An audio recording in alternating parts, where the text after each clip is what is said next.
The Rise and Shine podcast series is made possible by the generous support of Bonnie Vozar of Chicago, Illinois. We can cut off from a parent. You might be surprised to hear that the Talmud teaches extensively about honoring parents, but also emphasizes that when a parent's requests are degrading or harmful, a child is not required to obey. This is Rise and Shine, a podcast that offers timeless wisdom and uplifting meditations to fill your heart, feed your soul, and start your day on a positive note. Here is Adrienne Gold Davis. Some years ago, I was at a lecture given by a very brilliant therapist and author. His name is Adrienne Gold. And I learned from him about family systems therapy. I'd already been in marriage counseling, which used a similar modality, and it was immensely helpful for my marriage. In fact, almost 38 years later, I will still make a daily practice of a lot of what I learned there. Now, any of you who have listened to me speak on momentum trips or listened to this podcast before are familiar with how, for me, proper therapeutic help, along with the guidance of Torah values, saved my marriage. So let me explain briefly what Boehm family systems theory is and why it is so deeply relevant today. Family systems therapy is a framework developed by psychiatrist Dr. Murray Bowen that views a family as an emotional unit rather than as a collection of separate individuals. It suggests that the behavior and the mental health of any one member cannot be understood in isolation from the broader family dynamic. According to the Bowen Center, addressing a family cutoff starts with improving your own, what they call differentiation of self, which is the ability to remain emotionally connected to your family without being overwhelmed by their anxiety or expectations.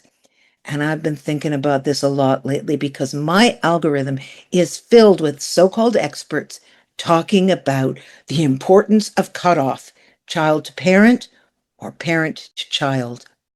Personally, I have watched the agony of friends whose children have cut them entirely out of their lives, and I've met children whose parents did the same to them. And it seems to me that complete cutoff is still a kind of engagement, albeit a quieter one. No more fighting, to be sure, but also no resolution, sort of like the flip side of the same coin. I did a quick AI search about cutoff, and it yielded these ideas as key aspects of this phenomenon that we're seeing so many of. The first explains that cutoff is driven by something called fusion. It wrote, cutoff occurs in highly fused families where emotional boundaries are blurred. Because the family system feels suffocating, withdrawing is used as a self-protective measure. Then goes on to say that we learned that it is not a resolution. It does provide temporary relief from anxiety, but the underlying emotional issues remain unaddressed. And this pattern often repeats across generations. Another interesting symptom was something called an over-reliance on new relationships. By cutting off from the extended family, individuals, they wrote, place excessive pressure on their spouse or their children or their close friends to fulfill all of their emotional needs. So I'm asking myself, why are so many young people using this solution today to deal with family dysfunction and personal pain? And what about the fifth commandment that tells us we have to honor our parents? Well, I dug into it, and I'm going to tell you what Judaism teaches us about when and if we can cut off from a parent. You might be surprised to hear that the Talmud teaches extensively about honoring parents, but also emphasizes that when a parent's requests are degrading or harmful, a child is not required to obey. I read this article by Adrienne Goldstein, who is a licensed social worker and Torah educator who's based in New Jersey. She writes that the famous commentator Maimonides cautions that while children are commanded to honor their parents, A parent must not impose an excessive burden or demand constant deference in a way that becomes an obstacle for the child. Parents are expected to relinquish some of their honor so as to not weigh their children down. And then later, Maimonides addresses the case of parents who lose control of their mental faculties, ruling that if living with them becomes impossible, the child may step away and arrange for others to provide proper care.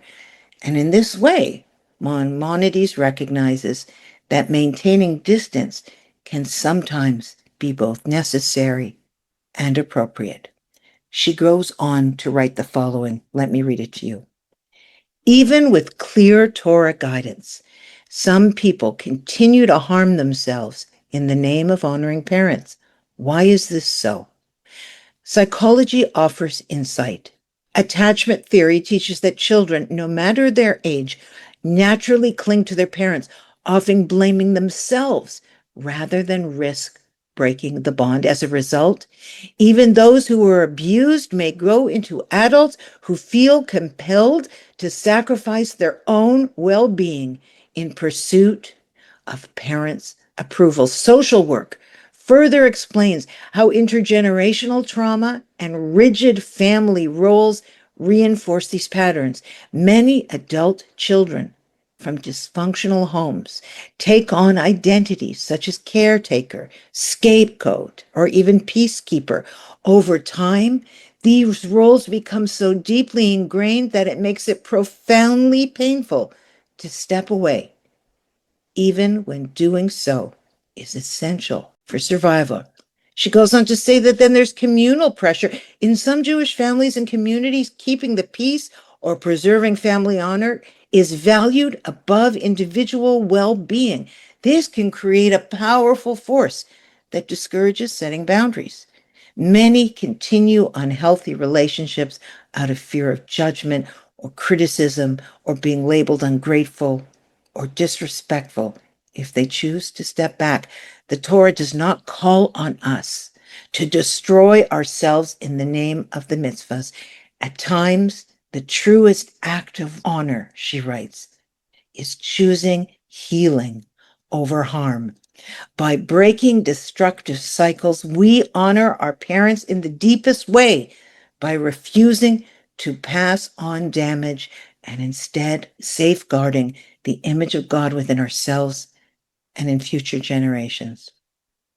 You know, many people I know personally who have been cut off from abusive parents will find those words I just read you very comforting. But I have yet to meet a single mother who is not in abject agony, even when she puts a brave face on it. This is why Bowen's theories speak to me, because they're less concerned with the why of the situation and more focused on the dynamic that created it. Because without stopping the pattern, you will find it has a tendency to repeat generation after generation. You might be unconsciously reliving a pattern set out in your family dynamics many generations ago. Remember that old story I told, I don't know, some years ago, about the girl who asks her mother why they always cut the ends off the roast beef before putting it in a pan? Why don't we just waste the ends, Mommy? She asked her mother, and the mother told her, well, this is what my mother always did. So the child calls her grandmother and asks her the same question, and the grandmother says, well, I do it because that's what my mother always did. So thankfully, the child has a great grandmother, and she calls her Alta Bubby, and she asks her, why do I cut the ends off the roast before I put it in the pan? She said, because my pan isn't big enough to fit the roast. And there you have it. The genesis of many behaviors may be built on no longer relevant reasons. And worse, we often follow blindly because it's the way it was always done in our families. Some families have a great deal of cutoff. It's the way they've always dealt with things. This week, I invite you to take a look at the things in your life where you are metaphorically cutting off the ends of the roast just because that's what you always saw. These days, A bigger pan is available for all of us. So let's try and break the family patterns that no longer serve us and try therapeutic modalities that might help us to understand and do things differently. Because, my friends, it's never too late to heal. The Almighty gives us a lifetime to build and to work for peace. May we all find it speedily in our times.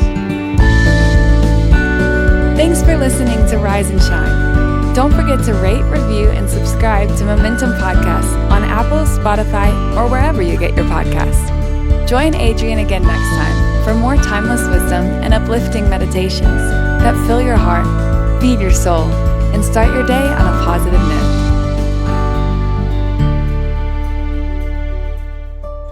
This podcast was made possible by the generous support of Bonnie Vozar of Chicago, Illinois. Spread the wisdom.